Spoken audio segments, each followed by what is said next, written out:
Moi, c'est Haman Sebou, je suis entrepreneur agropastoral. Aujourd'hui, je vais vous parler d'un entrepreneur chinois qui s'appelle Jack Ma, qui a développé plus de 3 stratégies concernant la création des entreprises. Et ces stratégies respectent 3 autres stratégies aussi qui sont invisibles.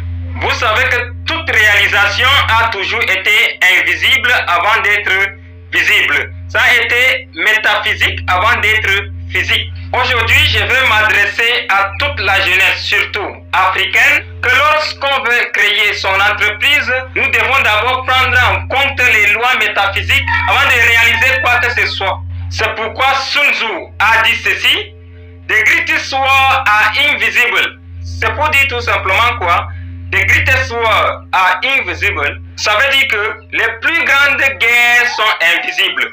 Donc, quelles sont ces guerres alors? Aujourd'hui, Jack Ma va vous développer 3 stratégies qui vous permettent de débuter une entreprise. Et moi, je vais associer les lois invisibles qui devaient marcher ensemble avec. Parmi ces lois invisibles, nous avons les 3 P de l'entrepreneuriat. Peu importe ce que vous voulez créer, vous devez d'abord prendre en compte les 3 P. C'est-à-dire, nous avons la passion, la patience et la persévérance pour atteindre n'importe quel objectif de l'entrepreneuriat. Donc, je vous invite à suivre alors ce monsieur. Et n'hésitez pas de vous abonner, activer les cloches de notification et laisser aussi des likes. Et n'oubliez pas que dans les informations, il y a les formations. N'essayez pas d'apprendre à calculer plus vite, parce que les ordinateurs peuvent calculer bien plus vite que vous. Essayez plutôt d'être créatif. Essayez plutôt d'être innovant. Essayez plutôt d'être constructif. Aujourd'hui, les personnes qui ont du succès, elles pensent à l'avenir.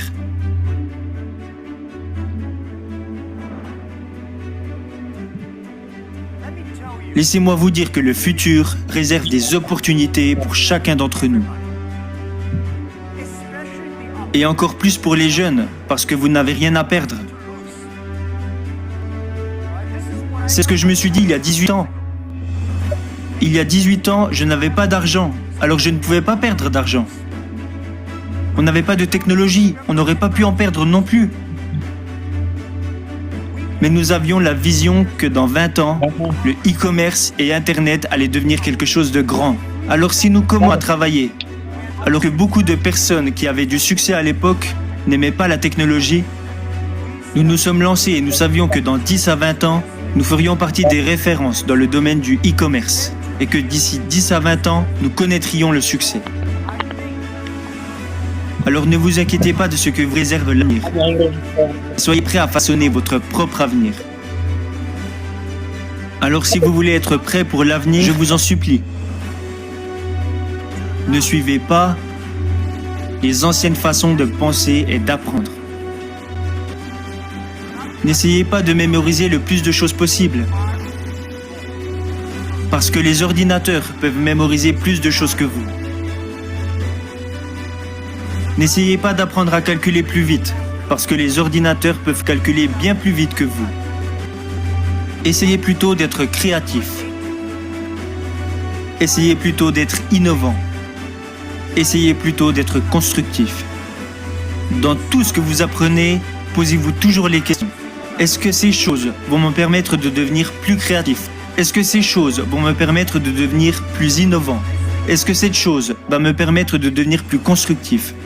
Si la réponse est oui, faites-le.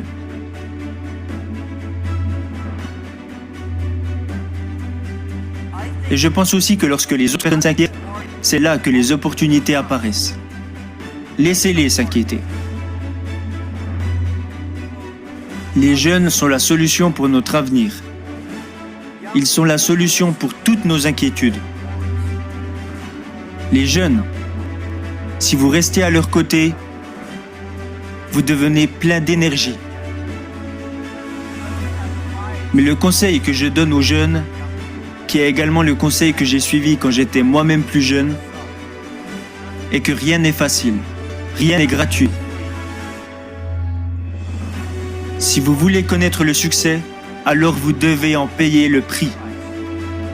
De l'entreprise que nous avons créée il y a 18 ans à la taille que nous avons aujourd'hui, ok, nous avons eu de la chance.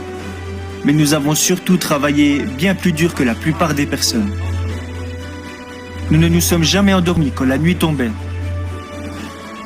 J'ai passé l'année dernière plus de 860 heures en avion. Nos équipes travaillent très dur.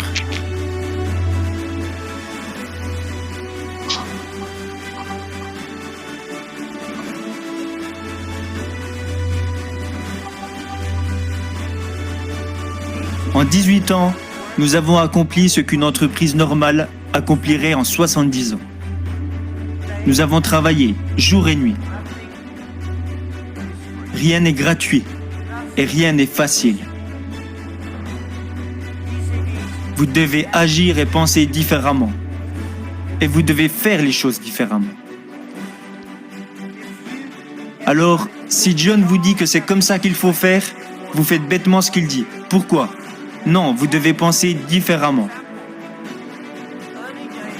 Par exemple, au début d'Alibaba, quand des idées atterrissaient sur mon bureau et qu'on me disait « Jack, regarde, ça c'est une super idée », quand tout le monde disait que c'était une bonne idée, je jetais ça directement à la poubelle. Parce que si tout le monde y a pensé, c'est que ce n'est pas si bien. En revanche, quand on me disait « ça va pas être facile du tout », moi je suis très intéressé par les choses difficiles. Alors je prenais le bout de papier et je me disais « Ok, comment pouvons-nous y arriver de façon différente ?» Vous devez être unique et être différent.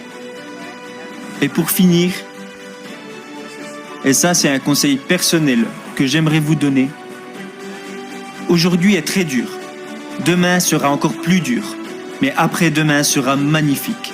Le problème, c'est que la plupart des gens mourront demain soir. Vous devez travailler très dur. Chaque journée difficile, chaque frustration, chaque problème que vous rencontrez doit être considéré comme un entraînement.